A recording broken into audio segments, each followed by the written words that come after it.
This crime has not been committed by a single person. There are multiple criminals involved. And yes, I am talking about the RG car case in Kolkata. The entire nation now knows what has happened here. But कुछ ऐसी details है जो आपको पता रहना जरूरी है, so that you know how many criminals were involved. की सुबह एक फीमेल ट्रेनी डॉक्टर की सेमी न्यूड बॉडी मिलती है कोलकाता के गवर्नमेंट रन आरजी कर मेडिकल कॉलेज एंड हॉस्पिटल के सेमिनार हॉल से। Deceased was a second year student of chest medicine department of that hospital और वो उस रात नाइट ड्यूटी पर थी। उनके कोलीग्स ने बताया कि उस रात वो सारे के सारे सेमिनार हॉल में डिनर के लिए मिले, जिसके बाद वो सब लोग चले गए मगर diseased stayed there for a power nap. लेकिन अगली सुबह उनकी डेड बॉडी मिलती है खून से लथपथ एक मैट्रेस पर। सुबह करीब 9:30 बजे डिसीज्ड के पेरेंट्स को एक कॉल जाता है पुलिस की तरफ से, जहां उन्हें बताया जाता है कि शी हैज कमिटेड सुसाइड। लेकिन ऑटोप्सी रिपोर्ट में पाया गया she was sexually abused। Crime scene पर पुलिस को एक ब्लूटूथ हेडफोन मिला। सेमिनार हॉल में कोई भी सीसीटीवी कैमरा नहीं था। हॉस्पिटल के दूसरे सीसीटीवी से मिली फुटेज की मदद से पुलिस ने सस्पेक्ट्स की एक लिस्ट बनाई, जिसमें एक नाम था संजय रॉय। सीसीटीवी के हिसाब से वो सुबह 4 बजे बिल्डिंग में एंटर होता है। उसके गले में हेडफोन्स होते हैं, मगर वापस आते वक्त उसके गले में हेडफोन्स नहीं थे। पुलिस ने सभी सस्पेक्ट्स के फोन लिए और उन्हें ब्लूटूथ हेडफोन से कनेक्ट करने की कोशिश की। संजय का फोन ब्लूटूथ से तुरंत कनेक्ट हो गया, जिसके बाद पुलिस ने उसे हिरासत में लिया। हैरानी की बात यह है कि संजय रॉय एक सिविक पुलिस वॉलंटियर था। वो हॉस्पिटलाइज्ड हुए वे लोअर रैंक ऑफिसर्स की मदद के लिए मौजूद रहता था। उसकी बाइक और उसकी टी शर्ट पर कोलकाता पुलिस लिखा था। इसके बाद पूरे देश भर में डॉक्टर्स के प्रोटेस्ट शुरू हुए। उनकी डिमांड थी कि डिसीज्ड को जल्द से जल्द जस्टिस मिले। और लोगों का कहना यह भी है कि डॉक्टर्स 36 घंटे लगातार ड्यूटी करते हैं, लोगों की जान बचाते हैं, मगर अपने ही हॉस्पिटल में अगर वो सेफ नहीं है तो इस कंट्री में सेफ कौन है? Let us know your thoughts in the comments and follow. This crime has not been committed by a single person. There are multiple criminals involved.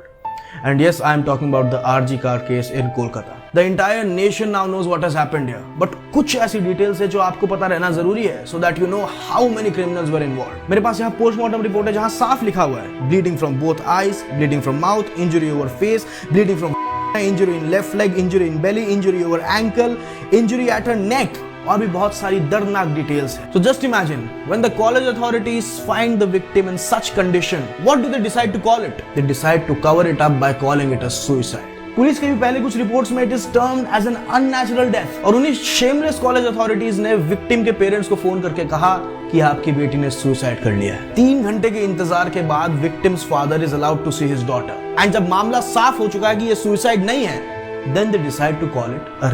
Now again I ask you to imagine, college की authorities क्या बोलेगी इस के बारे में? RG Kar's principal Sandip Ghosh had the audacity to say वो लड़की इतने रात को सेमिनार हॉल में अकेले क्या कर रही थी? इस स्टेटमेंट के बाद प्रिंसिपल साहब को पब्लिक प्रेशर के कारण रिजाइन करना पड़ा। And within 12 hours of his resignation he was made principal of another top medical college of Kolkata. Meanwhile the Calcutta high court transferred this case to the CBI, but इस decision के आते ही public works department ने crime scene के just 5 metre दूर renovation work शुरू कर दिया। Now we ask you to decide, was there just one criminal involve? क्या वो अथॉरिटीज क्रिमिनल से कम है जिन्होंने विक्टिम की आंखों से खून देखने के बाद भी इसे सुसाइड बोल के कवर अप करने की कोशिश की और उसके पेरेंट्स को भी यही कहा कि आपकी बेटी ने सुसाइड कर लिया? क्या वो प्रिंसिपल एक क्रिमिनल से कम है जिसने विक्टिम को ही ब्लेम करने की कोशिश की कि वो तो मेंटली इल है और वो रात को अकेले क्यों घूम रही थी? वो अथॉरिटीज जिनको प्रिंसिपल पे स्ट्रिक्ट एक्शन लेना चाहिए था, बट एक्शन तो दूर की बात, एक दूसरे मेडिकल कॉलेज का प्रिंसिपल बना दिया ताकि वो फ्यूचर में किसी और की बेटी को भी ब्लेम कर सके। वो अथॉरिटीज क्रिमिनल नहीं, वो लोग जिनसे सालों तक सड़क के गड्ढे नहीं भरे जाते, but according to reports crime scene के 5 मीटर दूर ही रेनोवेशन वर्क शुरू कर दिया टू पोटेंशियली डिस्ट्रॉय एविडेंस।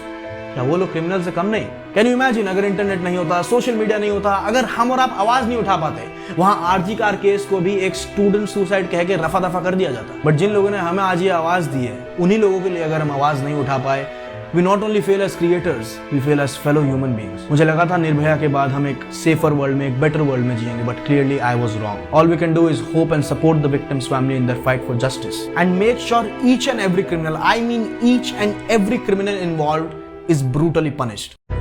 যারা এই তাণ্ডব করেছে তারা কিন্তু ছাত্র আন্দোলনের সাথে, এই আরজি করে ছাত্র আন্দোলনের সাথে যুক্ত নয়, তারা আউটসাইডার।